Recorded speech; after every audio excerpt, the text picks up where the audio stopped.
Number one, as I mentioned before, all believers are encouraged to prophesy, as we see in 1 Corinthians chapter 14 and verse 1.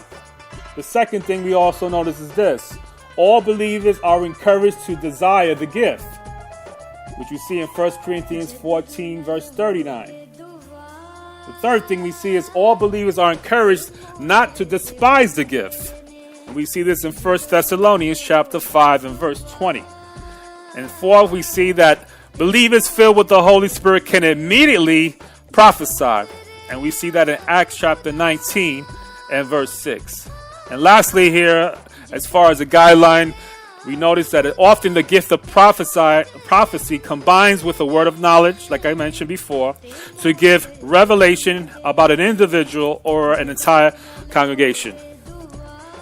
So those are some general guidelines that we can add to what I've just mentioned before as far as the purpose of the gift. The purpose of the gift.